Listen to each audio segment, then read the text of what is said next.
I now call to order the September 26, 2023 meeting of the Wallingford-Swarthmore Board of School Directors. As you're willing and able, please rise and join me in stating the Pledge of Allegiance. I pledge allegiance to the flag of the United States of America and to the republic for which it stands, one nation, under God, indivisible, with liberty and justice for all. Thank you. Great. Ms. Elias, could you please take the attendance roll call? Mrs. Dole? Here. Dr. Grande? Here. Mr. Henry? Here. Mrs. Holbert? Here. Mr. Kudus? Here. Mrs. Vogt? Here. Ms. Whitsett? Ms. Wachowski Smith? Here. And Mrs. Walkman. Here. We have 9 voting members here tonight. Excellent. Thank you. First up this evening, we have our student representatives report. Aditi and Helpy, if you could please give us this your report for the evening. Thank you. Good evening. My name is Aditi Halpi, and I am one of the 2 school board representatives for this school year. With my co-representative, Mirella De Palma, I want to express our gratitude for the opportunity to sit here amongst the board this evening and have this platform to advocate for our fellow students at Strathaven. Over the course of our high school careers, we have both been involved in a variety of groups which have demonstrated the importance of student advocacy. As involved community members, we hope to provide a new perspective to our future discussions. As representatives of our school, we would like to bridge some of the information gaps that goes both ways between students and the school board through 2 key initiatives. Our first initiative is to increase student involvement in our board meetings. In order to do so, we plan to organize an open forum for students at the high school before every meeting. Mirella and I have worked exclusively with students from neighboring school districts through a forum at the Delaware County Intermediate Unit. This has allowed us to discuss meaningful topics in an inclusive environment, and we plan to implement this at our own high school. Along with the assistance of our principal, we hope to have open forums and opportunities for discussion 2 weeks before every school board meeting. Students will come to us with both positive ideas and concerns that they might have. These topics allow us to bring the student voice directly to our school board meetings. After we have brought the student perspective to you, we would like to bring information from the school board directly to the students, parents, and the wider community through social media. We will be posting on the Student Council Instagram that will present the major read infographic. Most students follow this account, so we'll update it to show when the open forum will be or when an upcoming meeting will be. We understand that most students are busy and school board meetings are pretty long, so we hope that the community and especially students understand what topics and issues are being discussed. Overall, our goal as your school board representatives is to build a better connection between the students and the board. We look forward to working with the board, students, and the wider community. Thank you. Thank you so much for that report. And I really like both of those ideas very, very much. We don't have a ton of student involvement in the board meetings. And I think just not only the information sharing, but simply the community service side of what it means to be on a board, what it means to be a board member, anything from parliamentary procedure. I mean, that's a little boring probably, but it's a great learning opportunity too. So I certainly, as a board member would welcome those opportunities to build more connections with the students. And I know Dr. Mercier is probably our top proponent of student voice. And so we welcome students here as well. And I hope to be able to learn some things from you that we can do on the communication perspective. The infographic thing sounds very, very interesting.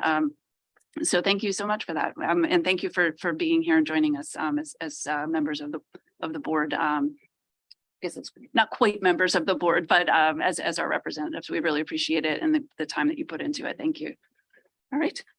With that, our superintendent's report, Dr. Mercier. Thank you. I do want to echo and thank Aditi and Mirella for their commitment to this work. If I can throw out an idea which they probably thought about as we try to bridge those gaps, it'd be great if we could with Mrs. Riley, our communications department to find a way, maybe the both of you can do a short podcast with the president and vice president, just an introduction about your role, what you do, what does the board do, and maybe that could be a way in which you can push out some of that information. But I know both of you threw out like 50 million ideas when we met, so I'd like to add that one if it wasn't on the list of ways in which to engage. Yeah. So thank you, both of you. Appreciate that. Look forward to the collaboration. So I want to go through my superintendent's report because I am going to deliver the focus topic as well. So I want to run through some preliminary information. I said this before that there's a lot on this agenda. But at the same time, we've created this space where we really spend a lot of time unpacking so much of this conversation in our committee meetings. And I think this is to Aditi's point that we are trying to streamline our meetings. So maybe individuals can come out and don't have to sit for 3.5 hours for those types of conversations. But though there is a lot to highlight, I did want to highlight these two board actions. There's a lot of board action on this agenda, but I really wanted to specifically thank the Office of Teaching, Learning, Innovation, specifically Dr. Pratt's office and all of her teammates and her educators for really, for her creating the space. And, you know, no mystery, I'm a big fan of Dr. Pratt. We go back, but creating the space for staff to really unpack and think about the resources and the way in which we are thinking about the experience that we want children to have and how those resources can help support those particular experiences. And on tonight's agenda, the board who had time, and I thank the board for finding the space to really dive into some of those bodies of literature. We've been giving you periodic updates for some time now, but many of you had the opportunity to go through the resources, ask those deep questions and clarification. We also obviously had that conversation in our ed affairs. So we have these wonderful 6th, 7th, 8th grade social studies curricula that we're going to provide our students through a 6-year licensing that is digital license as well. We have our AP World History resources that we are updating. So again, thank the TLI office, specifically Dr. Pratt and all of the educators she brought together to bring this rich resource to the district.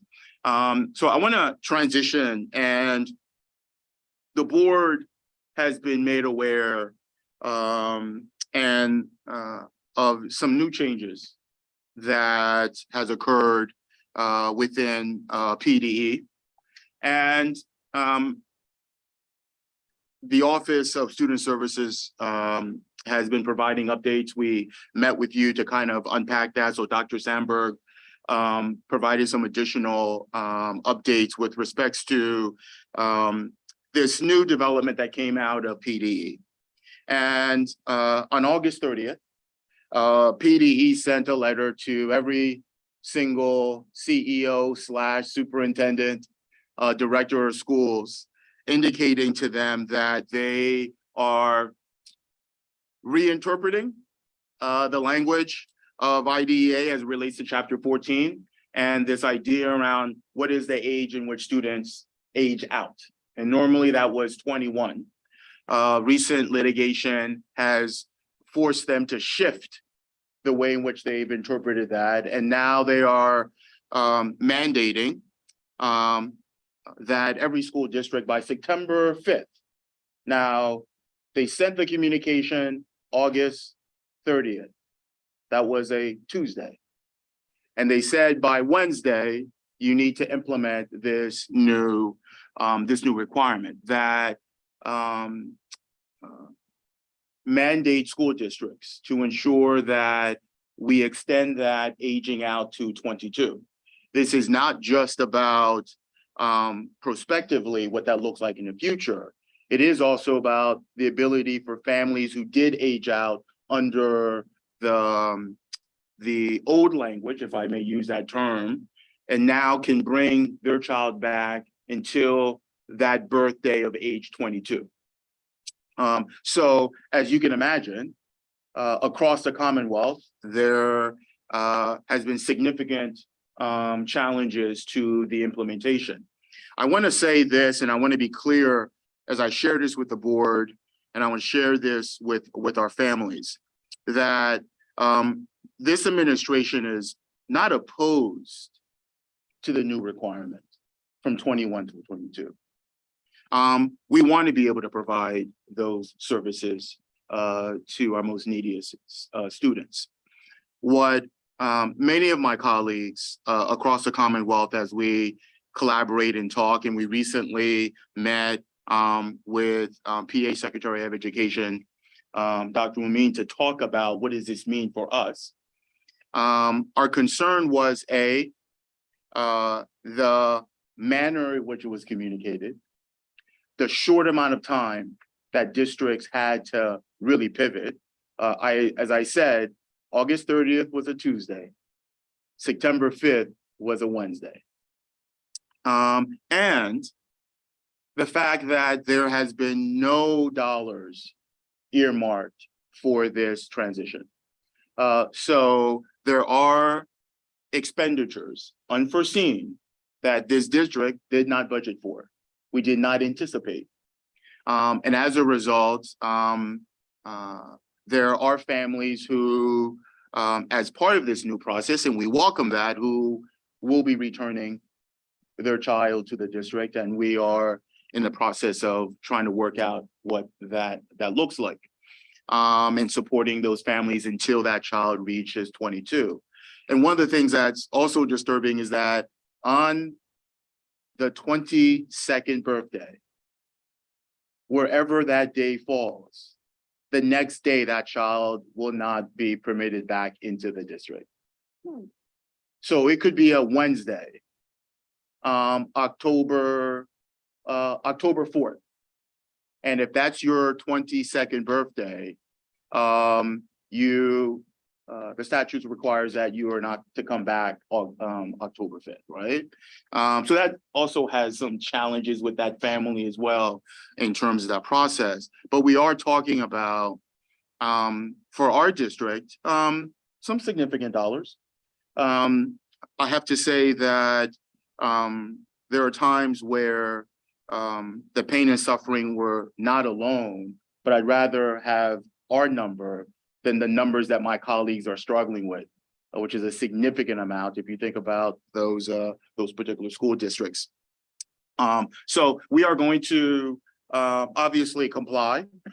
We're going to support those particular families, but it does mean that the way in which we budget moving forward has to look very differently, so that we can anticipate that those families will stay until the age of 22 when we have normally budgeted for that age of 21, right? So we're going to have to make some adjustments there, as well as we identify how we pivot during the school year, which we didn't budget for, but then think more critically as we are in the budget season, how we're going to be better prepared for those services as well. Then I want to just give our enrollment numbers as of September 25th. And I say as of September 25th because you know that these numbers really fluctuate.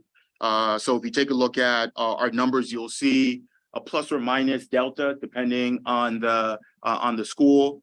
Our overall district enrollment as of the 25th is 3739, plus 6 more students than the previous time, this time around last calendar school year.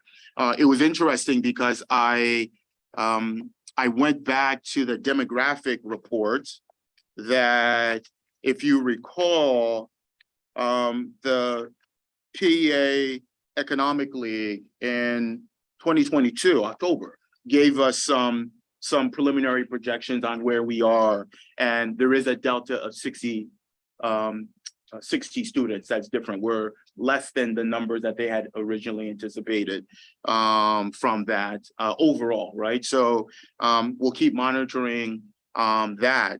But I say that only to say that some of our biggest challenges is the inflexibility with space and not having enough space to be flexible with the way in which we're thinking about instruction. But I'll get to that in a little bit in my focus topic.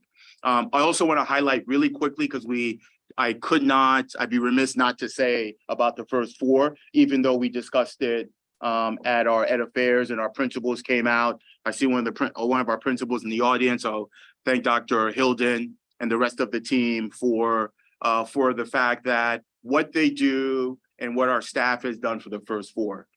We really put our staff to the test, and they rose to the occasion when we said, we want you, in addition to all the wonderful things you've already done, do an opening day. You have permission to extend that experience to build strong communities. And across every single building, from the high school to the middle school, to our elementary schools, they capture the essence of what does it mean to be a WSSD student? What does it mean to be at NPE? What does it mean to be a student at SRS? And obviously NPE is the place to be. And the idea that we hear it over and over again from the West community is that they create a peaceful learning environment where all students are safe, respected, responsible, and helpful. And you see that echoed throughout those 4 days. And that continues throughout the calendar school year, and some of the highlights of SRS as well, where everybody belongs. So I do want to thank our staff for extending what they already do, and just extending a little bit longer in terms of what it means to build a community, because that goes a long way when you're able to appreciate and better understand the stories of our students, and they can better understand and appreciate your story as well. So we're excited the tradition that we are starting, even though it's year 2, we continue to do that. And I happen to see the smiling face of Dr. McCullough over there, and I think it'd be remiss not to talk about how this blends so seamlessly with the work that's already been done around our positive behavior intervention system, right? And our MTSS. So we're trying just to connect the dots strongly, so individuals don't think that they're doing separate things, and this is all one in the same work. So we're really excited about the first 4 days, and we're happy it's been going so well. I can't believe it's been 19 days, and I can't believe September, we're closing out September. We're about to head into October. I didn't expect it to be so chilly so early. Now I do have a jacket now standing outside. Yes, I started this morning. So last thing before I transition, I do want to thank Student Services and Dr. Sandberg, and welcome our families for a wonderful opportunity that we are presenting to our community, riding out the storm, managing the emotional needs of gifted kids. So we have a great presenter that will be coming to us and providing a workshop on gifted education and some of the ways in which to better inform and support our families, which is really a sign of many things to come as part of the work that we started last calendar year, but I'll double down on some of the work that you'll see reflected in our strategic plan efforts as well. And we encourage you, as always, to mark your calendars for some upcoming dates. I also want to share that, you know, we have so many things happening in the district. So many things happening at the building level. We really encourage our families to visit our district webpage, the building web pages, so that they can stay informed with some of the activities that are taking place. So that, Mrs. Walkman, concludes my superintendent's report. Thank you, Dr. Marseille. I wanted to just really briefly comment on follow up to two of the things that you mentioned. First, on the gifted speaker Yeah. who's coming in. I'm really excited to see that, and it dovetails really nicely when we had our two teachers who are gifted coordinators come to one of our meetings, speak to our committee, and talk to us very specifically about those twice exceptional children and the support that is necessary. So it's really nice to see what they shared with us and some of their concerns being brought back through resources for our families. So thank you for that to our student services. Second, with respect to our special education students and the decision by the Department of Education, I did want to note that I know that you have been in conversations with some of our local elected officials, as have others, I and several others on the board, about the fact that we do need the Department of Education to the state to step up with funding that supports the requirement and the needs of our students, both on a prospective basis. And I'm told that there is some conversation relative to potential for some grant funding in year for the impact that this will have in the current budget year.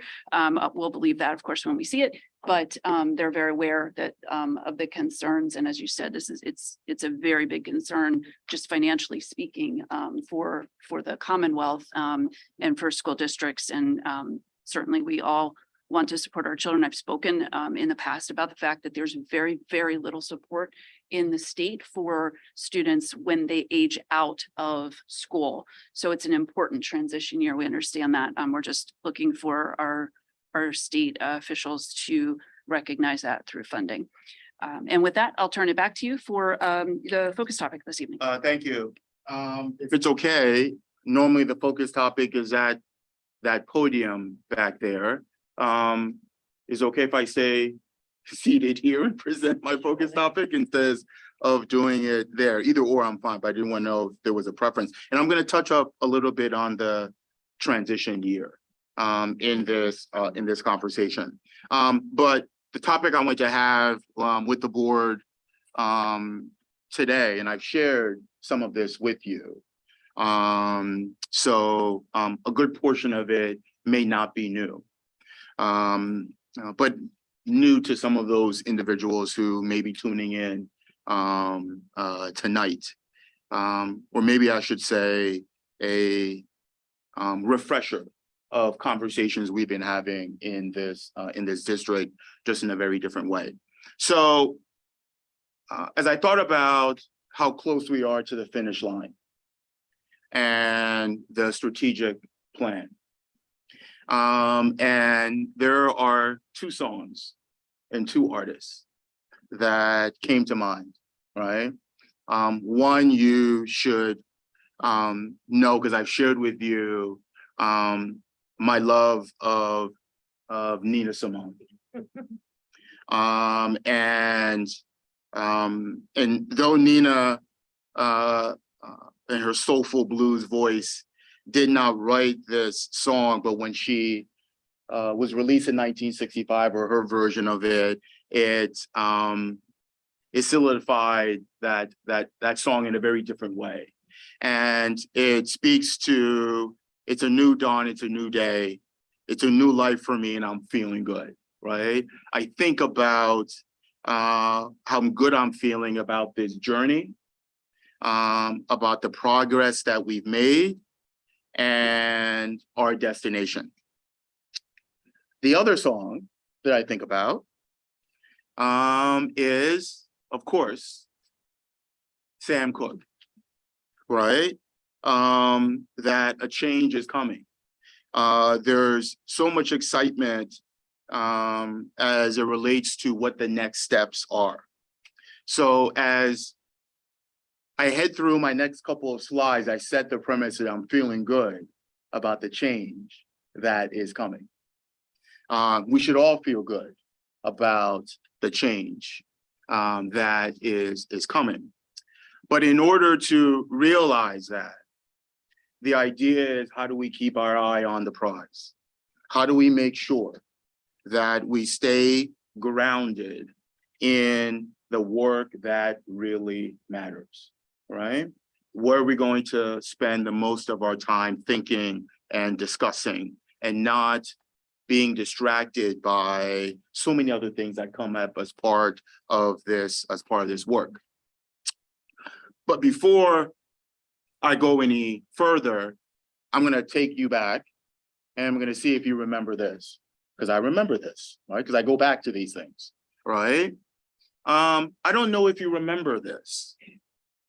So in July, I sent out an entry plan, and I spoke about the change that was coming, and that we were going to reaffirm our commitment to the pursuit of excellence and to position ourselves as a world-class district.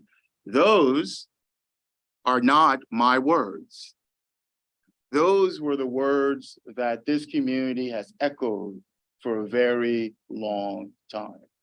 So I'm using those to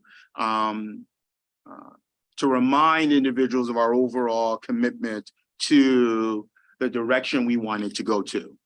We also said in that plan that we were going to collect a lot of data. We said we're going to collect data on student achievement, on student growth, equity, curriculum, finances, communication. And that we're going to seek guidance from experts to chart a new path. We have set the stage for that journey, where on October 18th, this board will be presented with our comprehensive strategic plan. Several days later, on the 23rd, you will be asked to take action on that strategic plan. And that all really comes down to this vision for impact. This language that was crafted, and I know I might sound too extra when I say blood, sweat, and tears, but that terminology speaks to the amount of time, the amount of effort that went into soliciting and receiving feedback from our collective community. And that is grounded on those true fundamental truths. 9 sentences, 172 words that will shape collectively what we'd like to see by 2033. From there, we developed these 5 pathways, directions in which we want to move in as a district, each with its own stance.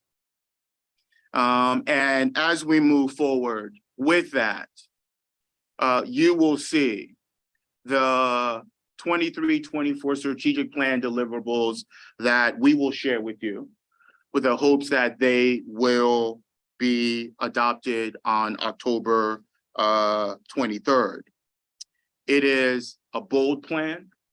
I'd like to think it's a visionary plan. It's a flexible plan. It's inspiring. It is to be admired, but not on the shelf. It is a tool that we don't put in a glass box. It is what is going to give us direction that will allow us to pivot as the times call, right? Because we all know about the best laid plans of mice and men. But that is our collective commitment. And it won't be easy. And it's not for the faint of heart, based on what we decide to do. But I believe this quote captures it all that you've seen before, that your dreams must exceed the capacity to achieve them, right? And we know that there are times where we're going to have to pivot, to make room for other things. But all of you, and I've shared this before, when I've said that much of this is not new to you or new to this community, it is a reminder of our collective commitment. And to know that sitting in every administrator's book read is Jim Collins' concept of good to great. Thinking about the idea around what is that breakthrough moment. And our breakthrough moment comes with the way in which we are going to, with fidelity, implement that plan. And as we move forward with that plan, remind you of quotes that I've shared before with this board and we've shared with this community collectively. The first one speaks to who we are as an organization. We are extremely proud of the growth that we see throughout the district, right? This was built on years and years of commitment. And though there are many ways to measure this, both quantitatively and qualitatively, I want to stick to one piece of the pie, not the whole entire pie, not what actually truly defines us, but it provides context to our work. And those numbers have meaning, whether we like them or not, in terms of how they were crafted. So what you will see in this one static report, other ways to measure progress and improvement, about systems are designed to get results they are getting, right? So we're seeing significant growth in particular areas, and consecutive years of growth in particular areas. You are going to see more of this in the coming months as the team will unpack some of our achievement data and break that down for you even more. But then we know that there are areas and opportunities for growth. And we know there are particular subgroups in this district that the definition of success, in which we are quantifying in multiple ways, that it's disproportionate. And it has been for some time, and that has eluded many and many school systems. And what I want to share, which everyone here knows, and this goes to where we spend most of our time, is the fact that this gap that we're talking about starts early. And as it starts, it progressively gets wider and wider and wider. Which is why then, if you think about, and you've seen this, and I've shared with you the Marion Wright Edelman quote, it's not whether, it's whether we can afford not to. In terms of our commitment and keeping our eyes on the prize. I shared with the board over the summer, sometimes how torn I am between the way in which I look at this work. Times where I say to myself, not all problems are yours to solve. But in the next breath, I'm like, all of it is for me to solve in the current position I'm in. Every child who is not finding success, the way in which this district embodies that, I need to think differently about what we are doing as a system. What is it that I need to do to provide for my faculty and staff who are burning the candle at both ends and trying to reach every single child? But I say that because there are times where I think about this work, and we've talked about, sometimes I want it to be a sprint, right? I want it today. We all want that today. But understand that some of this takes time. But then I think about that parent who says, how long? Right?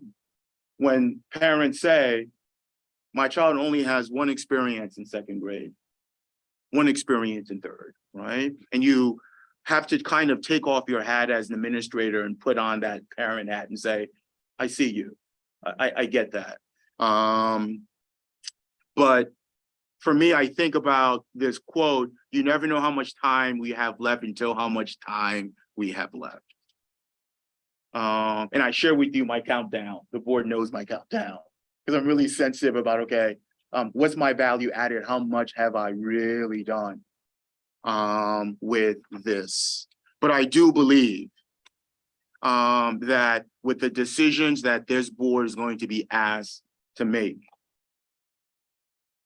you see it every single time you come to the middle school.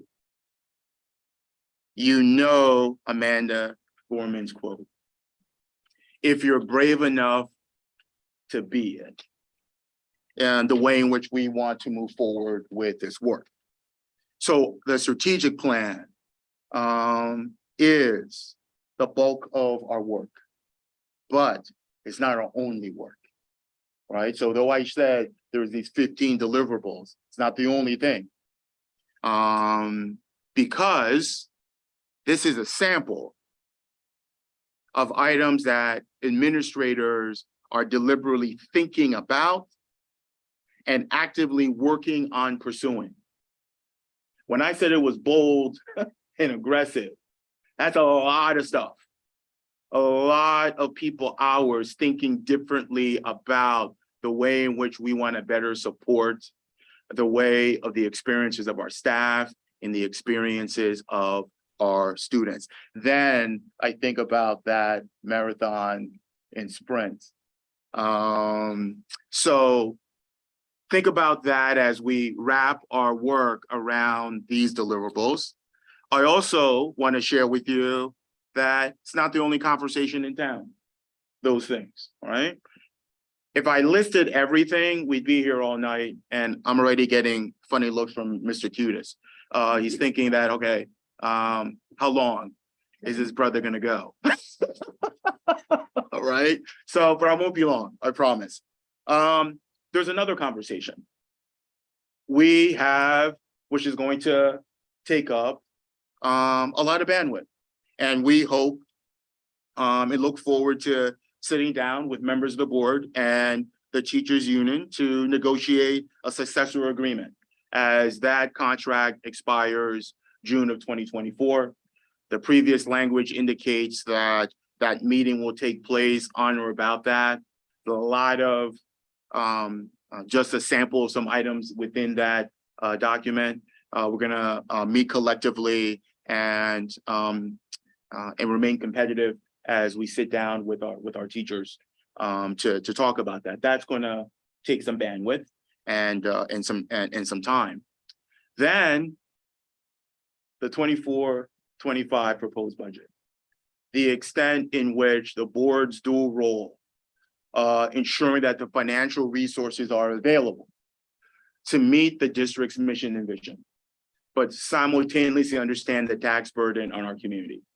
So I remember Ms. Whitsett at one of our meetings, and I listed all the things that are our priorities. And Ms. Whitsett said, Dr. Marseille, I see this laundry list, but there's not one thing that says how you're going to reduce the tax burden on our community.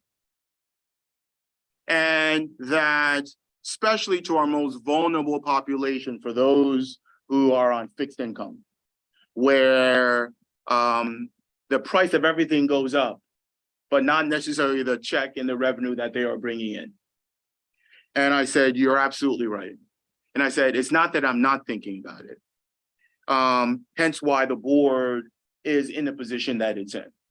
Is I think from the perspective, how do I put the things into place that I believe our faculty will need in order to realize some of the goals and the objectives. The board will come back to me and say, have you done this in a financially responsible way? Are there ways in which you can go back and think differently about being more efficient? Can we be more efficient? Absolutely. Can we look at other ways? Absolutely. Do we need to provide those services to all of our students? Yes. So I want to say that we have that dual role of thinking about the ways in which we are providing those services. But also share that for me, as I think about this budget, I think about what is it that we are going to need to effectively launch all the deliverables over the next 2 years. I've shared with this board, the first 2 years of any strategic plan is the most important 2 years of the plan, right? I go back to what my teacher and Miss Mackey said to me, if you go out strong, you more likely than not will finish strong, right? So we really need to put resources in place to launch this plan. We need to draw a line in the sand, deeper than we've drawn it, and say the disproportionality and the outcomes of some of our most marginalized students, we are going to stop it right here. And we want to see stronger, significant improvements in data that keeps repeating itself when you fall within that particular category or particular subgroup. And as such, as I think about some of the things that I'll be talking to the board at a later time and thinking about how I'm building the budget, about the need around some additional student services support, from counselors to nurses to response to intervention and instruction, to literacy specialists, math specialists, secretarial support, the custodial. When you think about what ways in which other departments are providing service to our strategic goals and our strategic initiative. So that's going to take a lot of bandwidth. The other conversation is the decision we need to make about a 3, 5, 10-year capital plan. We need to decide, and this board needs to give direction to the extent in which we have aging infrastructure. And we have some high priority needs. I mentioned to you early, a few minutes ago, Ms. Walkman, I was going to bring back this conversation about transition. We have infrastructure needs that is not realizing the potential of our life skills program in the way in which we need to provide those services to our students in the 21st century. So we need to create a life skills program in terms of infrastructure that adequately prepares our children to transition post high school into the real world, specifically into apartment living or living on your own, and some of those as well. We also know that we need to think and redesign the way in which we are providing our media center and our guidance center as well. You know that those modulars have been out there longer than they need to be out there. They need to be incorporated back into. I joke about this, and I've been in other communities where I said, you've fared very well by putting them in the back because people don't see them. They were in the front of the building. They would have been removed a lot quicker based on other communities I've been. But joking aside, they've exceeded their shelf life. And it no longer fits the way in the direction in which the district needs to move in and the way in which we're going to provide instruction to our students. So they have to be brought back into the scope of the redesign of the building. We also know, and long before I arrived here, this board, some were not on the board anymore, but conversation that you knew that there were multi-million-dollar repairs to that pool at the high school. There was commitment to move in that direction. Right? Though it's facetious when I say, to the extent that it shouldn't be leaking like a sieve. And deferred maintenance has required a multi-million-dollar fix. What I say to this board, deferred maintenance will cost you significantly more in the long run. So in 2019, it was a $2 million price tag. What do you think is going to be in 2024? 2025, when we make the decision, it will be significantly more, right? Especially when you've committed to what this needs to happen, right? We have a locker room that dates back to 1970 that has not been touched in quite some time. We've shown that. And we need to think differently about that. We also have some fields that we shared with you from an infrastructure perspective that is going to take a significant amount of dollars to renovate those fields. And we have challenges with the current fields are not suitable for the amount of time that individuals need to practice on them. Hence the reason why that, and I know I say this going back, hindsight's 2020, why it's more economical to get a second turf field than it is to fix all the grass fields. The numbers are just the way the numbers are. And it provides you with the flexibility that you're gonna have that you don't have on a grass field, right? So I say this, as we think about our life skills, our modular classrooms, our library, our counseling suite, our locker rooms, and our fields, and that this work has to begin this calendar year, and we have to commit to, okay, we can't do all 95 million, right? But there are some low-hanging fruit, and there are some commitments we have to make. And this is why the condition assessment report that we're going to present to the board at the end of the year will help capture some of that as well. So I want to end by sharing that I understand that there's a lot on the table, a lot of decisions that need to be made. But we need to focus on those that we believe to be the most important, and commit to those, which is why I will end the way I started. We have to keep our eye on the prize with respects to our collective goals moving forward. And I'm excited about the conversations that are to come and the commitments that we're going to make for our students, our staff, and our community. That's the end of my report. Thank you, Dr. Mercé. We have an awful lot of work ahead of us in these first 2 years. As you said, they're the most important to impact and finish strong on a 5-year strategic plan.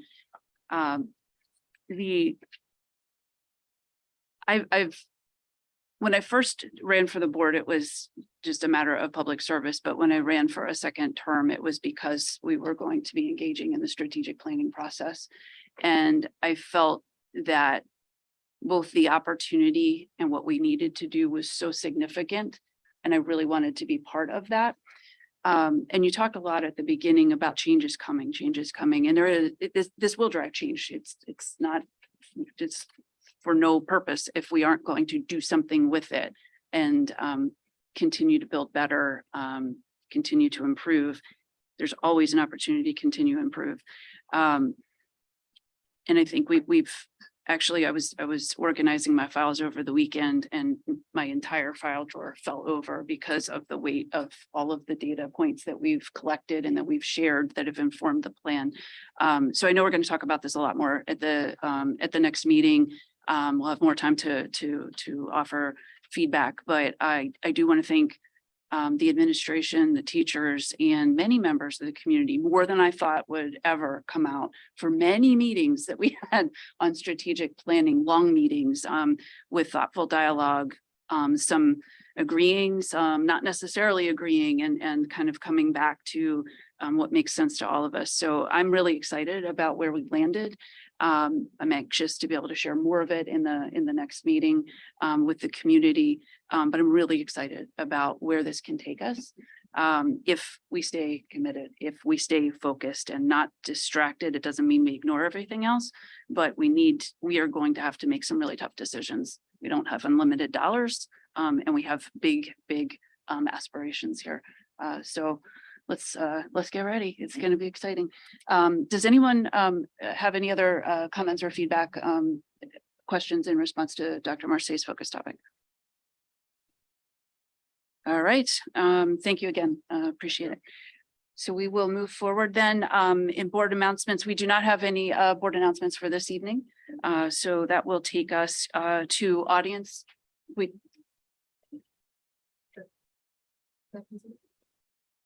Was this was it an executive session or information session? This Do we- was executive. we did- Personnel. Okay, we did Yes. consider that. I apologize. So we did meet in an executive session just prior to this meeting. We then moved to audience recognition. So this is for response to items that are on tonight's agenda for action. Voting items on tonight's agenda. Everybody's heard me say this, and I see familiar faces in the audience, but this is time for residents to address comments to the board. We will continue to follow our 3-minute time limit. And anybody that wants to address the board, if you could please just state your name and the street on which you live. So does anyone this evening wish to speak? No? All right. Thank you for joining us. We will then continue moving forward. Next, we have the minutes of the August 22nd, 2023 regular board meeting. Do I have a motion for approval? Thank you, Ms. Vogt. Do I have a second? Thank you, Ms. Witczek. Any questions, comments? Seeing none. Ms. Elias, if you could then please take the roll call vote. Dr. Grande, Aye. Mr. Henry. Aye. Mrs. Hobart. Aye. Mr. Kudis, Aye. Mrs. Dolay, Aye. Mrs. Vogt. Aye.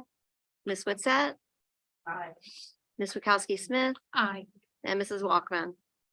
Aye. The minutes pass 9-0. Thank you.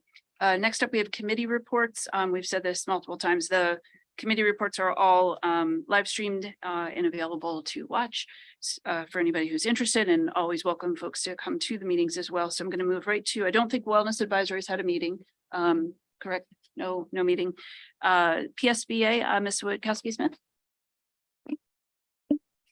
Hi, at this time, PSBA is really focused right now. Pennsylvania School Boards Association is very focused on their fall advocacy weeks. And then they're going to be holding virtual and in-person meetings with Pennsylvania lawmakers. So I have an opportunity, as well as other members of the board, to either in person or virtually meet with our state senators and representatives to talk about issues that impact school districts.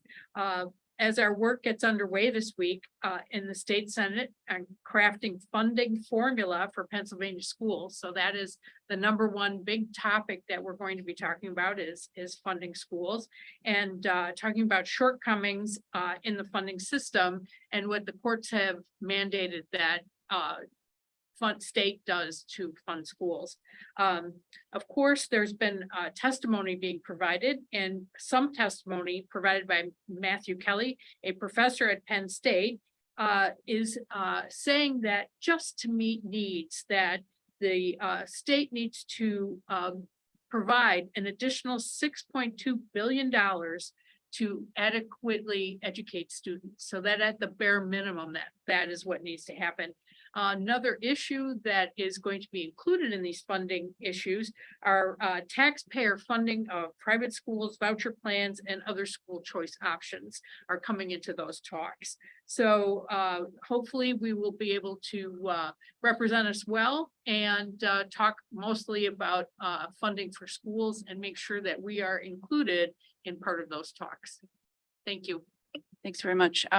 The fair funding formula and the plans that are coming forward was another topic that a few of us spoke to one of our state legislators about very recently, and made sure that she understood the impact in our district where we are so highly reliant on property taxes and what that means here. And folks would not necessarily expect that we are a district that struggles. But our per pupil funding compared to the districts that we compare ourselves with and that we compete with essentially is significantly the amount available in our budget is as much as $20 million less than annually than the districts that we compare ourselves with because of our reliance on real estate, individual real estate taxes and no other form for the most part. So it was informational to her. It was not something that she understood and is taking that back and making sure that folks understand that. So I just wanted to share that as well. Ms. Witz at Delaware County Community College. I am going to have to defer my update until the next meeting because unfortunately it is sitting on the computer table. And it's an significant amount about the enrollment, dual enrollment. Okay. And other things that are going on. Okay. With Delaware County Community College, so. Okay. Hope everybody understands. We'll ask. Yeah, two for one next time. So, okay. Then Mr. Kudis, Delaware County Intermediate Unit. Just a couple good news stories. CTE programs are run under the auspices of the DCIU. Have compiled information from last year. And what they have reported is that 99% of the 12th grade students at the Aston facility completed an industry recognized credential prior to the end of the last year's school year. 100% of the 12th grade students at Fulcroft completed an industry recognized credential prior to the end of the school year. Now, these credentials are, they are certificates, they could be licenses, they could be any of a number of things in so many different categories to include healthcare, first responder, automotive services, building trades, food handling, and the examinations could be written or they could be demonstrations of how well students have learned and how they apply the learning to actual practice. So that's a good news story. The only other thing to report is that pre-NOC 1 testing is taking place in the beginning of October at both places. Thank you, Mr. Kudis. Is that the NOCD testing? Is that what you were? No, this is actually industry certifications and licenses. Got it. So what it does is it makes a student much more attractive for post school employment. It's really good. I know that the team that's running that from the time that I was there has been really focused on that. So it's really good to hear. Plus the DCIU pays for all examination costs, testing costs. Awesome. Thank you for that update. And finally, Ms. Holbert, we have the Delaware County School Board Legislative Council. Thank you. The DCSBLC met on September 13th. It discussed several items, but some of these topics have already been covered by Dr. Marseille and Ms. Wiskowski-Smith tonight. So I'm just going to just talk a little bit about the Basic Education Funding Commission that's working its way around the state to gather testimony related to how to best carry out the directive set by the Commonwealth Supreme Court to more equitably apply the basic education funding formula. It has been in Philadelphia, Lancaster, and Allentown, with more stops this fall in Hazleton, Pittsburgh, and Bedford. Infrastructure funding, which used to have a state reimbursement mechanism called PlanCon, which is for planning and construction, will likely be part of this discussion since many districts have buildings that need a great deal of work. So it's one of the items that we discussed. Thank you. That last part is especially good to hear, given what we just talked about. All right, excellent. That then takes us to personnel. We have 13 items for action in personnel. I have had a request from a board member to separate item M and take that one separately. Is there any other item in this list that anyone would like to separate from the rest? Okay, so then I'm going to first take up items A through L. We have item A is resignations and retirements as stated. We have item B, appointments, also as stated in the agenda.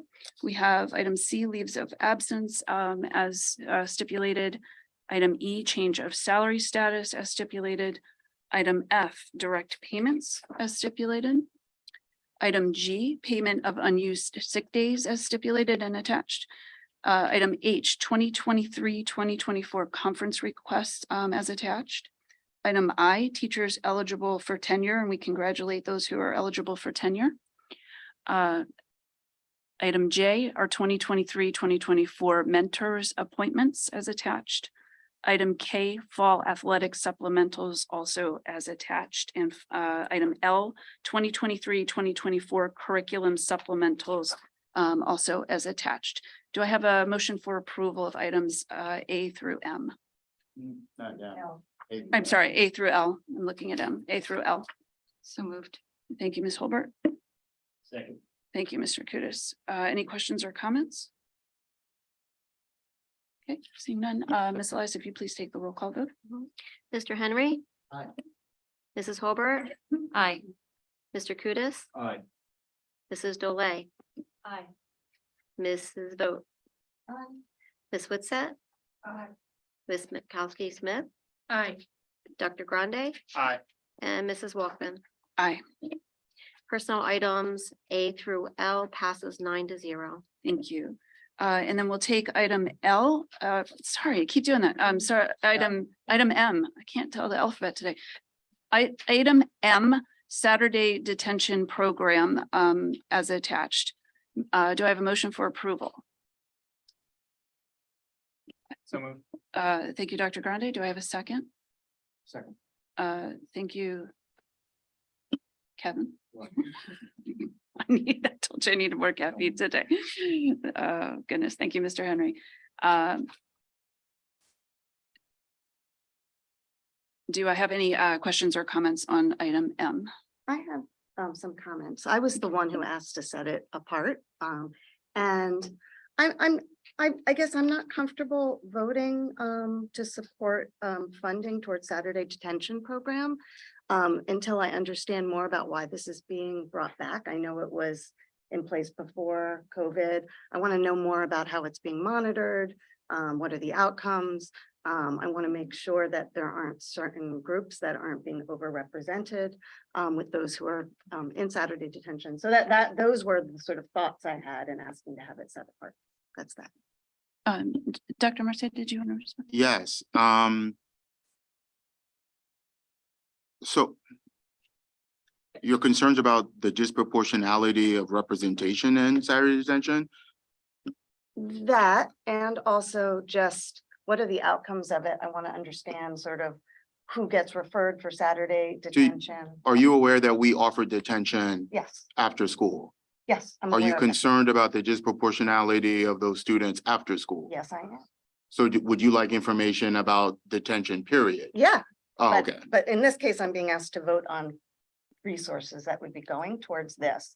And so I just want to know. but there's more. resources for the teachers who stay for detention. I understand, Okay. but right now I'm being asked to vote on this and those are my concerns and I want more information.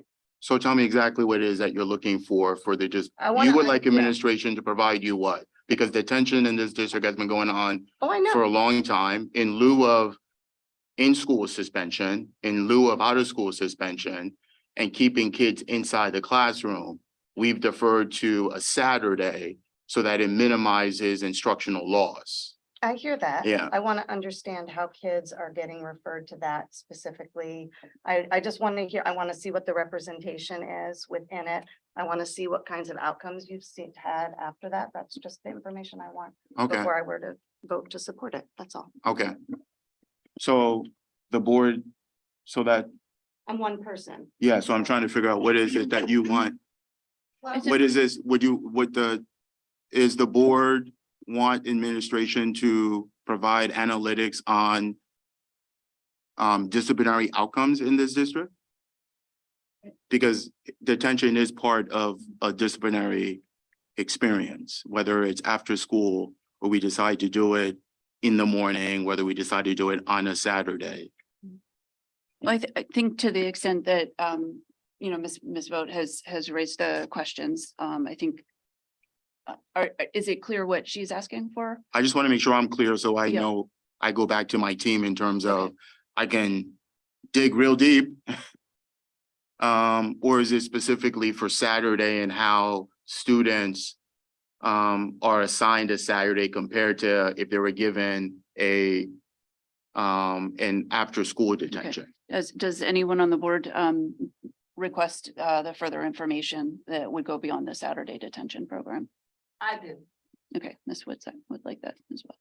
because, in going with the strategic plan and the equity base and the disproportionality of a certain sector of students, they tend to be the students that are on detention.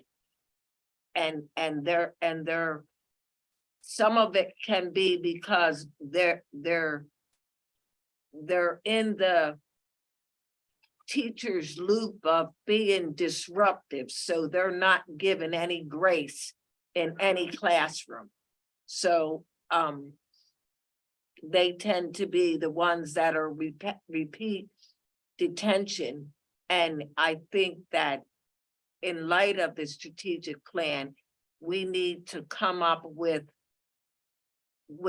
what are better, how the student is better served. Does the action that they did merit a detention, or does it merit a written or a counseling? So, I think that there should be, since you brought it up, a deeper dive in the whole disciplinary systematic system that's within the district. Okay, so I will acknowledge and confirm that the audit findings did identify the disproportionality in disciplinary referrals in the district. And identified it was extremely disproportionate to particular subgroups. As part of that statement, two board members have requested additional disaggregation of that data that administration would report back to the board on those points.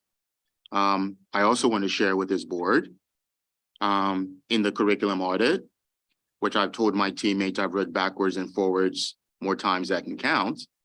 One of the recommendations from a governance perspective that the board hasn't brought up that was recommended was that they recommended the board develop a policy that requires specific disaggregation of the data.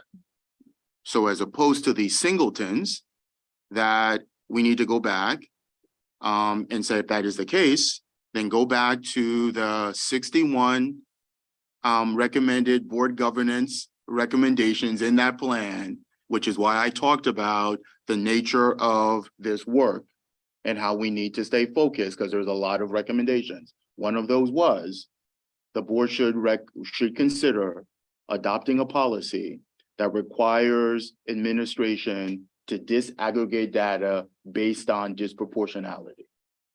So that is a much larger request that will satisfy a larger number of data points versus the, though those are singletons are very important, that we should move in that direction. But it seems like there's, as part of the strategic plan, the board wants that report. It's being collected as we speak since day one. So when we get enough information to share with the board, we will tell you where we are 2 months since school started, whatever that window is in terms of that. But I also want to say that part of our PBIS program and part of the work we're doing about restorative practices is specific to that. Our educators, when they are helping students manage behavior and expectations, contrary to what some may believe, and unfortunately, some of the data shows, but I also want to share with this board, it's about numbers. We have 219 students in this district who identify as Black or African American. It doesn't take much from a data point to show disproportionality on a statistical level. Not wrong or right, but just want to show that. So when individuals talk about disproportionality in this district, I want to tell you where its ugly head appears in one area, it will appear in 17 others. All right, as just a natural result of what happens when there's a disparity, right?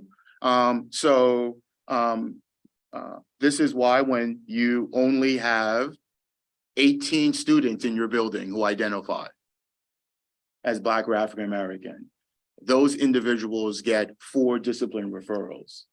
Proportion to the population, when you look at the data, is going to show a significant disproportion because of the sample size. I'm not making excuses for, I'm just telling you that the way in which the math is going to work out. But I applaud the recognition of what is in the curriculum and the equity audit, right? And the fact that if that is the case, then the bigger ask of the audit was a board policy that requires administration to disaggregate all those disproportionalities, and the board will determine what periodic reporting you would like. Administration will say, well, I can't give you a report every 3 weeks. You gotta give me some room. We will have that conversation, but we will gladly share information that we've been already discussing and collecting. Okay, so Yep. thank you, Dr. Marseille, and thank you for the comments and the questions. So I think too, in the context of the broader recommendation from the audit, and I know that we've already talked in the policy committee about a number of curriculum related policies that we will be undertaking in this particular calendar year. Ms. Holbert, as the chair of the policy committee, I'd like to talk, offline, and we can talk about how we make sure that we are thoughtfully bringing those policies forward, making sure that we're connecting the dots there. And since I want to say this, this district is not the only district that has outdated policies, right? That requires a significant amount of overhaul. The commitment that this board needs to make, which other districts have made when we find ourselves in the same situation, is there's not enough time in the day to review all these policies that have not been. Then there are those that rise to the top. So we have to find efficient ways to navigate through our policies. And if we're spending 3.5 hours on 3 policies, and we only have 9 meetings, and we have 168 policies, then that's a significant problem. We dealt with this previously, and previous boards made a commitment that there are these items that through our solicitors are just routine processes that we have to get through, statutory requirements. Here's the language. Then there are those that you really want to spend a significant amount of time unpacking, but it also requires the board's commitment that you can't get everything done with the standing policy meetings. So there has to be a commitment. Are you going to add additional policy meetings to rectify policies that have been outstanding, and or to identify policies that are an impediment to the launch of the strategic plan, right? So this board has to make that decision. I said before in executive session, my problem is that I burn both candles at both ends. I'll show up wherever you want me to show up and however long the meeting needs to get done in order to do that. But we have a laundry list of policies that have been identified, that we prioritize, that we need to get through. If we do this in an effective, in a public way, have community members come in, but we need to run through particular policies faster than we've doing that. Or, I don't know, Cheyenne will be married, come back to this district and live here, right? And her dad's still gonna be around, but not sitting in this chair. So that's how long it's going to take with the pace that we're gonna do it. Hence the reason why in the previous slide deck I shared with you, and this is also in the curriculum update. I'm sorry, in the curriculum audit. Two numbers that you should memorize: 3793. 3793. The audit said, if you continue at the pace to address the inequities in your district based on historical data, it will take 37 years to reach this point. It will take 93 years to reach this point. So like you said before, we have a lot to do, right? We do. We have a lot to do. We have to do it in a focused way. Yes, It's gonna yes, need yes, some yes. some work offline to prep the Yes. committee and what we're gonna focus on and seeing what we can do to help We streamline will even further. we will pull the discipline data for the board. We welcome Thank you. that that conversation and that data point. Okay, thanks very much. Are there any other questions or comments before we take the roll call vote? Mr. Lake? Can I ask a question specific to Saturday detention? Yeah. So I understand this is being reinstated. Yes, So is it worthwhile to talk about, so obviously we haven't had it for the past couple of years. sure. So what is it, circling back to what's been asked, what is it adding? What has taken its place? What was previously happening? Well, And what, yeah. I can't- what value is it adding I can't now? speak to what was previously happening. I can tell you how Saturday detention worked in every other district that I've been in. Sorry, previously, by that I mean in the past 2 years that we did not have it. So I In guess, the previously, we've had out of school suspension and we had in school suspension. We had Saturday detention last year. okay, Yes. So Saturday detention was an attempt for a number of students that were chronic offenders of school policy. mhm, And we realized, not here, talking about other places, that their time out of instruction was significant and was doing more harm. And that those, we realized that, well, if we kept them in school, tried to keep them in the classroom, and in lieu of removing them for those X amount of hours from the instructional space, that Saturday would be the space. And that Saturday would serve as an additional opportunity to extend some learning experiences and get some additional supports that normally you wouldn't necessarily see in a standard detention because of the length of that detention. So Saturdays were reserved for, I'll give you an example. A student had a 45-minute detention. They don't show up. You schedule another detention. Now there's a 90-minute block, right? They don't show up to that one. Then you go through your progressive discipline process and say, this is your second show. We're adding another hour to this. It goes beyond the traditional length of time after school that we have monitors to do that. You have a Saturday from 9 to 11.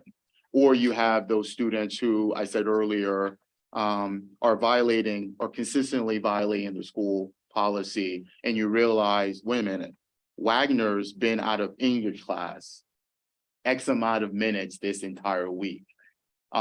Let's try to find ways to keep him or her engaged without disrupting the other 22 students inside that, because you don't want to disturb the learning experience of other students. And Saturday was a way to offset some of those longer removing from instruction, is the way in which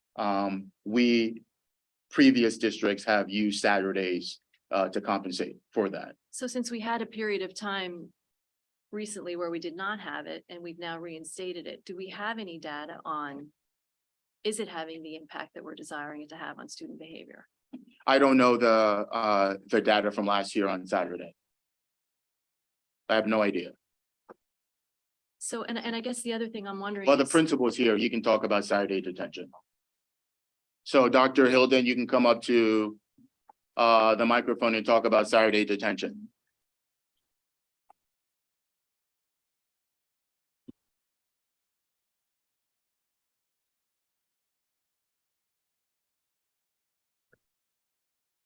Good evening, everyone.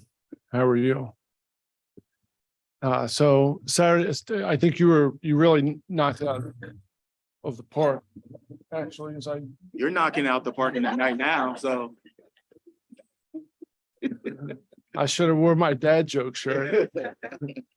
So I really think you did a nice job of, it's a progressive process. And so while I don't have the hard data in front of me either, I can say that a majority of our Saturday detentions result from a class cut. So students who are skipping instructional time, they've met with an administrator, often they've met with their counselor. Teachers have tried to put interventions in place in the classroom to keep them in the classroom. And we're trying to increase the motivation, as you will, for them to stay in class. And so, you know, the first thing you don't want to do is, if you're missing class time, have a student miss more class, right? The ideal is for them to be in the classroom learning, right? And so anything you do to remove them from instruction is significant, right? And in our discipline manual, there are levels of offenses, 1, 2, 3, 4, and I won't get into each level, but the significance of the disciplinary consequence, along with the restorative piece, corresponds to what level of discipline infraction has occurred, right? So for example, if you're disruptive in class, you don't get a Saturday detention. Teachers don't assign Saturday detentions. The Saturday detention is only assigned by administrator, right? And they're only assigned after you've tried to put some other interventions in place, right? And the goal is, as you say, to not have them repeat the same behavior, right? And I often say to the students, listen, you know, our goal is to build you back. You have a safety net here with us. And our goal is to help you learn from your mistakes, pick you up, dust you off, and get you back into the game, right? So you've made a mistake. We don't judge you based on the mistake, right? We want to see how you respond, get you to make a better decision the next time you're faced with the same decision. So how many students end up back in Saturday for a repeated class cut? I don't have that data. It happens, right? Students will push their luck and say, well, what happens if I don't come on Saturday? You're going to suspend me, right? And so, they're raising the ante. Well, maybe we'll make it 2 Saturdays as opposed to a suspension. Or we actually have a student who we said to them, listen, you have a Saturday detention, but if you can stay in class the next 2 weeks without missing any time, then we'll take that Saturday off so you don't have to report it. Because Saturday doesn't happen every week, right? It's happening usually about twice a month. So, right? So you try to create that atmosphere where they're motivated, right? Because that's the end goal, right? To keep them in class. It's not about just doling out consequences. Okay. Thank you. Mm-hmm. How does it affect students that parents are shift workers and they work Saturdays, or they're forced into overtime to make ends meet, and there's only one car and the student can't get to Saturday detention? Is that a consideration for offering if another way of handling the behavior? I like the idea that you said, if you stay in class for so many times, then Saturday detention is taken away. That seems to be more positive approach to the working more with the PBIS than the punitive of a detention. I'm all for restorative practices, but there's some point, as a former classroom teacher, a discipline is a discipline, right? That's not the first option we have as educators. And I want to tell you that being in the classroom, it's not the first, the second, the fourth, the fifth, or the sixth, or the seventh time you spoke into that particular student and reminding them about that. So I think that the way in which our educators are processing are doing a very good job in managing and trying to address that. I'll let Dr. Hilden speak, but I want to tell you, as a former building administrator, I never had any issue with a parent with regards to Saturday detention, right? And parents would tell me, oh, don't you worry, Marseille. He'll show up. I don't care if you have to put on his roller skates and show up. He knows better, right? And if there are, which we always do, Ms. Witt said, that we're extremely mindful of the stories of our families, and that we would never impose such a restriction when a family says, hey, we understand. Can we try to work something out because I can't get that individual here? Or that individual plays a much larger role in our family in providing support systems, and you are taking that away. So that's always been the lens of the way in which we've looked at these particular experiences. But having been in the building for quite some time, I want to tell you, when it came to Saturday, I never had any issue with a guardian or a parent with regards to the need for it, or how we make adjustments as a result of their lived experience or their conditions. Right. I would just confirm that communication home and partnership with families is an integral part of the process, right? So it's not a list of students and you just hand out Saturday detention. There has to be communication home. There has to be conversations about what's best for the student. And, there are times where there are creative solutions to when students aren't able to live up to their end of the bargain. But I would say 99.999% of the time, parents are asking me, well, they need more, or you weren't hard enough. So I really think I haven't seen that issue as well. And students who do have jobs, again, that's the idea. We have it twice a month. I've delayed it. If you have a job this Saturday and that's going to affect your family, I've delayed it in enough time for them to get a substitute at work or to fulfill their obligation. Thank you. Can I just ask a real quick follow-up question? So since there has been a request for data, what would it look like if we were to table this until the data is provided? I mean, is that something that, is there let me ask it this way. Is there a harm in doing that to the disciplinary program, or? You have to put a motion that you want to. There would have to be a motion to table. It can happen at any point. I'm not sure if it depends on what the board wants to do as far as voting on that motion to table and what it wants to do as far as moving forward tonight. I think the motion before the board at this point is simply to pay individuals who are already performing a service for the district. Dr. Brennan? I would say, I personally, I know I'm the one who raised it. With the stated commitment that the data will come forward, I'm okay personally voting. I can't speak for everybody. I'm okay personally voting on it tonight. I just want that data. Yes, that's all I want. Dr. Brennan? I support that statement to say that I think there is a program that exists today that needs to be funded. There's a larger conversation to be had, and I think that shouldn't hold up this decision. Okay. Good. All right. With that, I'm going to ask Ms. Elias to take the roll call. Okay. Ms. Wachowski-Smith, Aye. Dr. Grande, Aye. Mr. Henry. Aye. Mrs. Holbert, Aye. Mr. Kudis, Aye.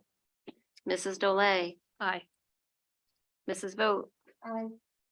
Ms. Witsett, Aye. and Mrs. Walkman. Aye. Personnel items M passes 8-1. Thank you. I want to say Saturday detention was longer than my focus topic. No, it's focus topic. It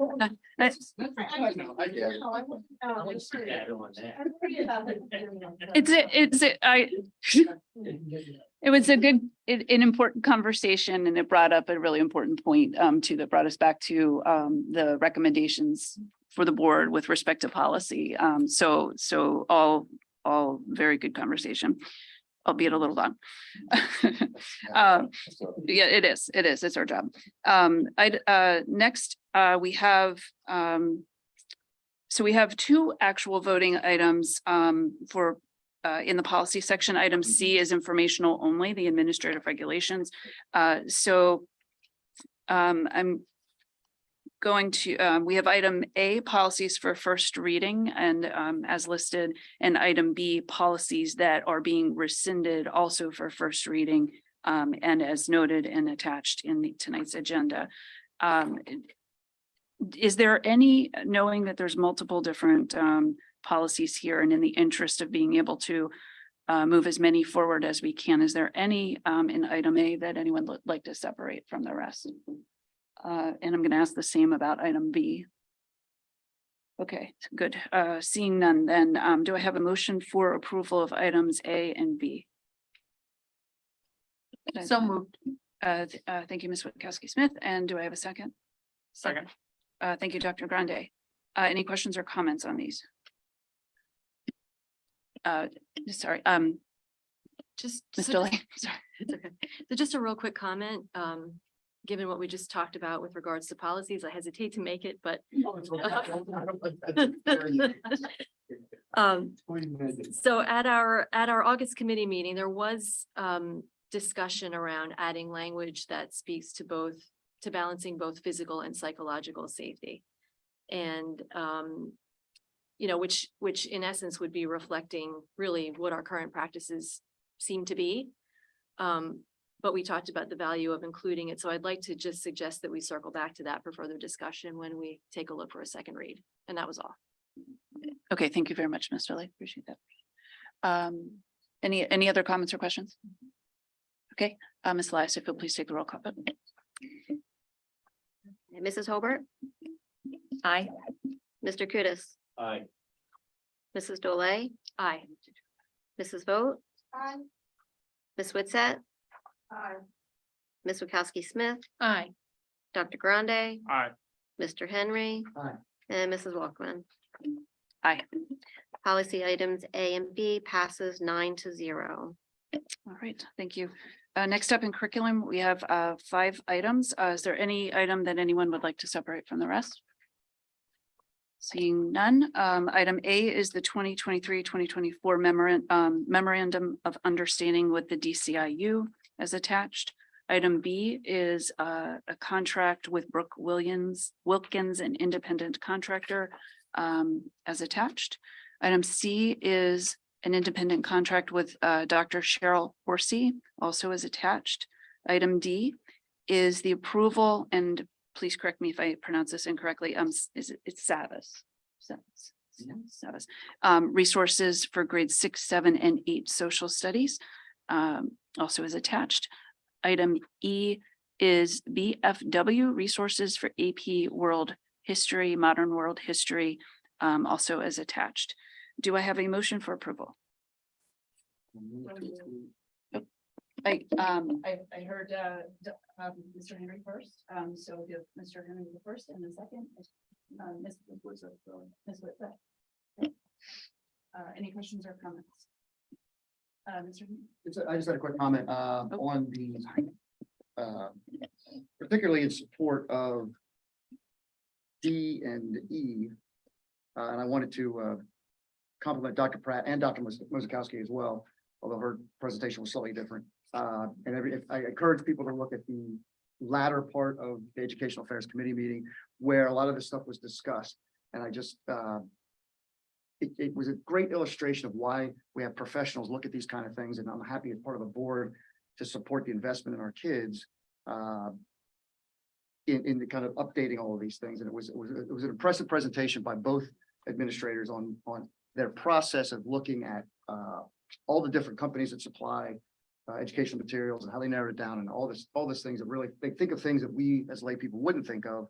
And I really appreciated that. So I'm happy to support it because I think it's a great, and the numbers are right here. It's not cheap, but it is an investment in our children. And I just wanted to compliment them and encourage those watching at home to watch if they were interested in that presentation, Educational Affairs Committee. Thank you. Yes, Ms. Holden. And I just also wanted to thank Dr. Pratt for her time to allow some of us to come in and look through the books that were proposed for all the middle schoolers and the teachers and, you know, I just, and some of the digital resources, but really got a chance to look through the books and live with them for a few minutes and really much appreciate your time. Ms. Witkowski. I also want to iterate what Ms. Holbert said, to thank Dr. Pratt very much for allowing us to come in. It was a large, expensive money. And I thought that it was time well spent to take a look at a program that we are you know, going to be providing for our middle school students, that, you know, we were able to see that it actually was representative of all of our students, and had lots of opportunities to modify the instructions so that it could be read out loud for some students, have different kinds of responses for other students. And it allowed teachers to actually have these tools at their disposal with a list of resources and make differentiated instruction easy for our, not easy, but easier to allow them to reach the needs of all of our students. So I think even though this is a large expense, and we did spend some time looking at it very seriously, and I think that it is a wise investment for our district at this time. Thank you, Ms. Witkowski-Smith. Ms. Whitson. I too want to thank Mrs. Pratt for allowing us to come in, and for her having her stickies in preparation for the questions that I was going to ask. I was impressed with her willingness to take extra time to find supporting data within the books to help me better understand the representation that was being offered, and that the cost is justified by the learning experience that the middle schoolers are going to have. And I think that it's going to turn social studies on its head in the way that it's taught in this district. And I look forward to seeing the data that shows the improvement in our social studies program. I can see you wanna talk now too, Dr. Marseille. If you liked her stickies, you should have seen her when she was inside the classroom. You would have been absolutely amazed. Right before, I promise we're going to take the vote here in a second. I do want to call out that we're putting a lot of effort into teaching and learning, and the conversations we have in that particular committee are just amazing. And the work that we're doing is work that I have not seen. I want to be really careful how I say this. We have been doing an awful lot and asking a tremendous amount of our teachers to deliver the educational experience to our students. And I don't think that until recently, with the support of Dr. Musikowski and Dr. Pratt, I did not feel that we were putting the investment into that we needed to. We weren't providing the right resources necessarily to make that easier. It's never going to be easy, but I really appreciate the work that we're doing in teaching and learning. And I, you know, since we've shared our love here for Dr. Pratt and the social studies curriculum, let's not forget the whole work on elementary reading and your work, Dr. Musikowski. You know, if the kids can't read, they're not going to be able to engage in social studies when they get to middle school, right? And I've had families call me directly to let me know how pleased they are about the reading support and the work that's happening in elementary on reading. So thank you very much. With that, shall we please take the roll call vote, Ms. Elias? Mr. Lucas is here. Thank you, Mr. Lucas. It's like the award show. Might as well thank Chris and Maria too. All right, I think we're punchy at this point. Ms. Elias, if you'll please take the roll call vote. All right, Mr. Kudas. Aye.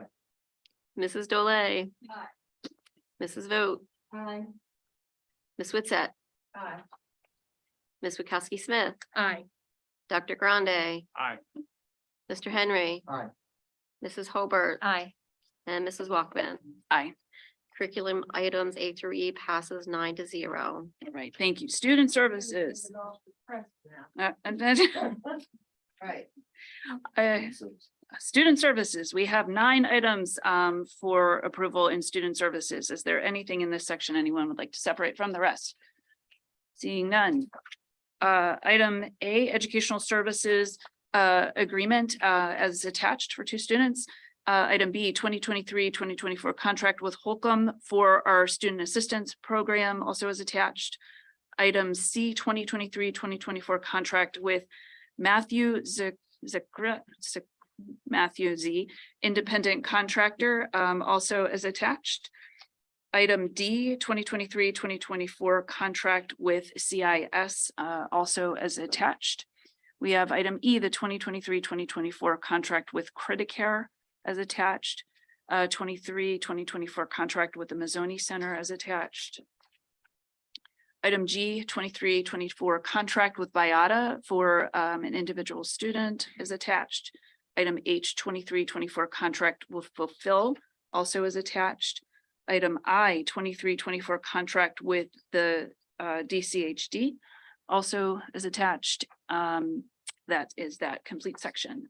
Do I have a motion for approval? Thank you, Mr. Kudus. Do I have a second? Second. Thank you, Ms. Holbert. Any questions or comments on this section? I have a question on the Viata nursing. Is that just for one particular student? That contract? Yes. That's correct. So it How does, much is it costing us? do you have, we have the number in front of us? Pull it up, you can pull it up Just right one moment. there. They ought to. There. And then, yeah. You can open that, yeah. Sometimes they need, students need.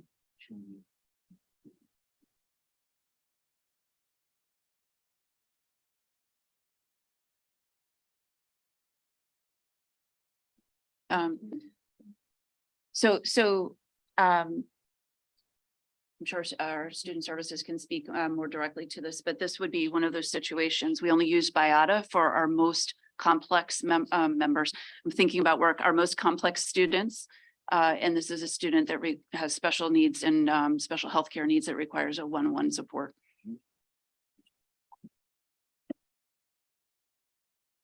It's usually a legal responsibility. And we, What? Oh, sorry.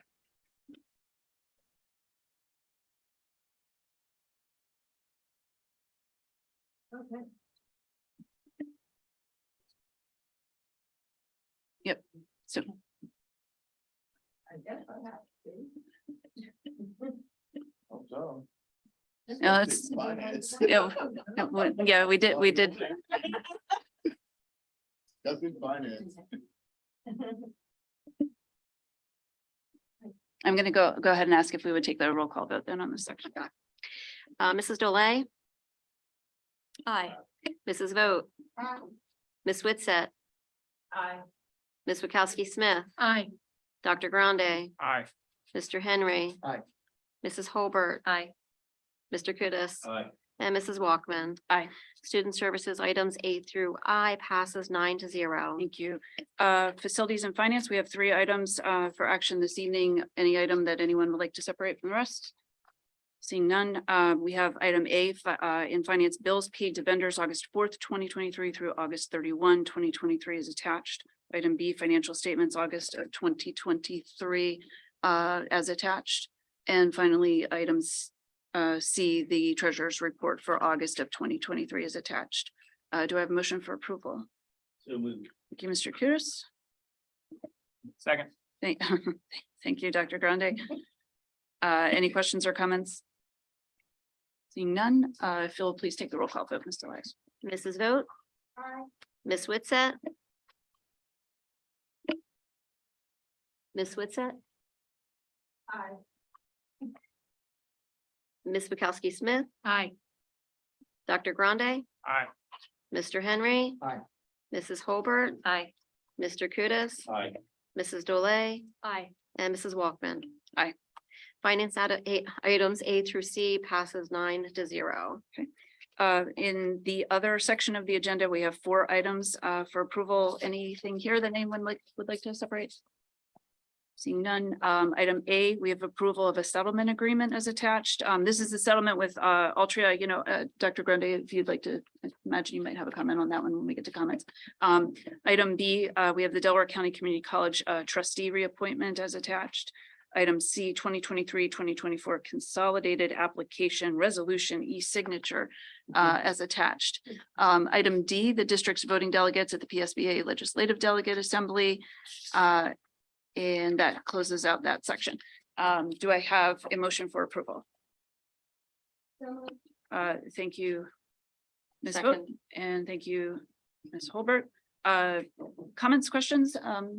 Dr. Grundy, would you like to just mention that Altria? I'm putting you totally on the spot. But... Well, with that, sure. So this is the result of national litigation related to Juul and the teen vaping epidemic triggered in part by Juul. And so there was a national lawsuit against Altria, who now owns Juul. And this represents some settlement dollars around some of the impact that was borne by school districts as a result of the aggressive marketing on the part of Juul. I want to thank Dr. Grande for encouraging us to participate in that. It's not a ton of money, but it is dollars that we can put to use because we do a lot of education around vaping and other health issues. So I want to thank you for encouraging the district to do that. Any other questions or? I'll make sure you get that check. I was looking at you and I know she goes, I have a number of resources and programs. It's yours. All right. I saw one on the wagon in the middle school, right? Bring that back to me. Yep. Okay. She'll put it to good use. Any other questions or comments in this section? Okay, seeing none, Ms. Elias, if you'll please take roll call. Ms. Witset. Aye. Ms. Bukowski Smith. Aye. Dr. Grande. Aye. Mr. Henry. Aye. Mrs. Holbert, Aye. Mr. Kudos, Aye. Mrs. Dole, Aye. Mrs. Vogt, and Mrs. Walkman. Aye. Other items A through C passes 9-0. Thank you. This brings us to audience recognition for response times, not on tonight's agenda for action. I know I feel terrible that, but appreciate that you sat through all of this. If you could just please state your name and my name is Rhoda O'Donnell and I live on McGill Road in Swarthmore. And actually what I have to say is very relevant to the conversation tonight. I bet you are surprised to see me since my last child has now graduated from the school district. I have one last thing that needs to be said, and I made a promise to my child when he was 7. I would not say it until he graduated.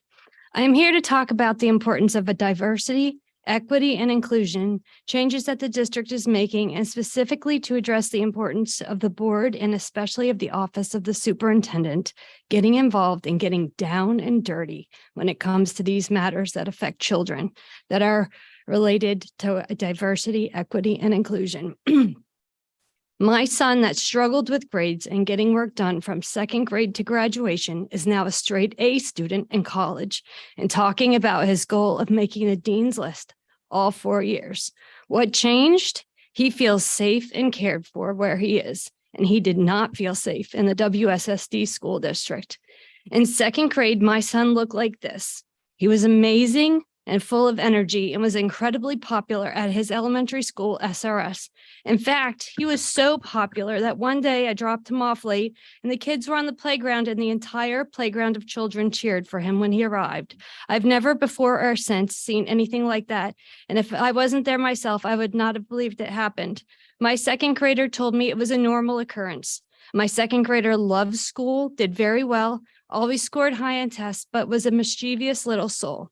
In the middle of 2nd grade, something happened that changed my family's life, but especially affected negatively my 7-year-old 2nd grader's life. He was a target of 6 months of discrimination and an active try to push our family to move out of district by the SRS principal. Some of the crazy things that happened to us are that when my son brought a birthday candle to school and the kids played campfire on the playground with sticks, no lighter, no matches, no fire, my son was accused of trying to burn the school down. I had a call with Dr. Tuck where she asked me if I knew how dangerous it was that my son tried to burn the school down. I replied that I was educated and I had to assume that she was. And did she understand that she was currently under investigation by the U.S. Department of Education for discrimination against my son? She kept my child back from a field trip and he was not allowed to attend because he made a pile of sticks on the playground and he had a birthday candle with him. Another inappropriate and highly discriminatory conversation that happened when Dr. Tuck told me it was inappropriate for me to have my middle school child and my elementary age child, both boys, sleeping in the same room. Both are Eagle Scouts. She highly advised I consider getting a 3-bedroom apartment. As a single mom working both full-time and part-time to pay for my apartment while I was going also to get my master's degree in this district, I understood this to mean that it was her opinion that we should move out of the district where we would better fit in.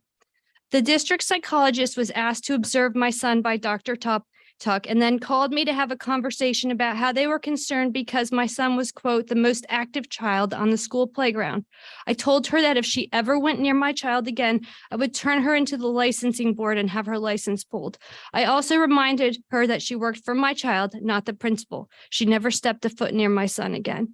I could go on and on for hours with a story similar to this that happened in 6 months. I do tell these stories to anyone that will listen to me, and everyone who hears them is as appalled as I am. I am here because before reaching out to the U.S. Department of Education for assistance, I both went to the school board and the superintendent's office, which are different now, to ask for help, and no one, not a single person, stood up to stop this insanity. In fact, I believe that your lawyer wrongly advised the school district that ignoring me would be the best approach. Boy, was he wrong. I want to talk about the importance of feeling safe at school, something my child never had the opportunity to from 2nd grade until he graduated. Once you break that chain of safety with a child and do nothing to repair it, it does not automatically return. There must be some sort of common sense when it comes to dealing with children because the mistakes you make cannot be undone.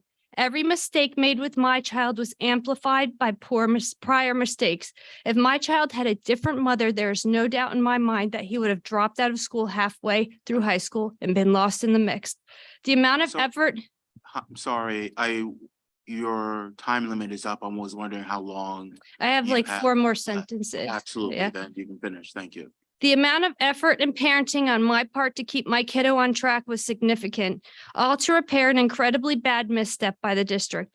What a shame that would have been for a student that a 5th grade teacher once said, I've been a teacher a long time and I've never said this, but if any of my students that has been through my class ever graduates from an Ivy League college, it will be your son. One last point to make, it is my opinion that any individual who goes after and abuses a child in a family the way mine was verbally attacked and abused has absolutely no place being in charge of small children. Thank you. Thank you. Any other comments for this evening? Okay. Right. Do we have any old business this evening? Any new business this evening? Okay, then this meeting is adjourned.